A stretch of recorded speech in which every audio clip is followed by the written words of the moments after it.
There's a cabin past the cottonwoods, where the field runs hard and wide, where she tells it like a lesson learned, a pup she couldn't bide. Too wild to follow, too sharp to hold, too quick to break the line. So she raised the gun, not hand or word, and crossed a sacred line. They said the dog was mean and wrong, too rough for sport or chore, that worth is weighed in deeds alone, and she could give no more. But ears don't fail from being loud, and teeth don't mean unkind, a creature shaped by hands it knew, or hands that left behind. Now voices rise, some sharp, some hushed, and echo down the years. Can usefulness decide a life? Can dogs be judged by fears? The question burns beneath the facts, the silence hits like stone. What tells us how to treat the ones we claim to call our own? We prize what pulls, we praise what yields, and what can plow the ground. We see the gift through labor's lens, through what returns are found. So when a dog won't play the part, it's seen as out of place. But usefulness is not the soul, and role is not the grace.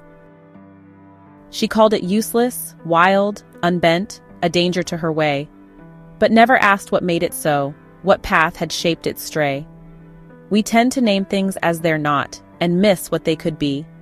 For value born of patience grows beyond utility. And value, once dismissed or lost, will take our care along. We guard what we believe is good, we stay when ties are strong.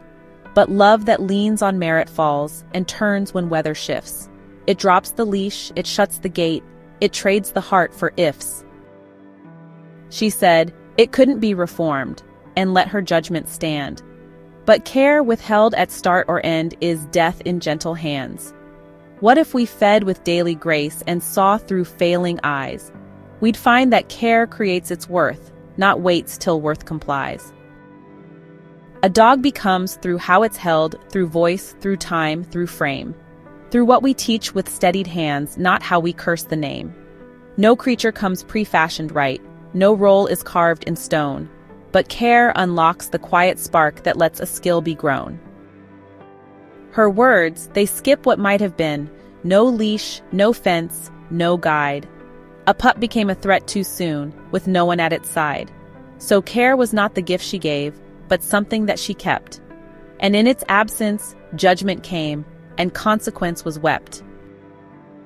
When worth is tied to usefulness, and care comes just for show, then lives are weighed like broken tools, and love forgets to grow.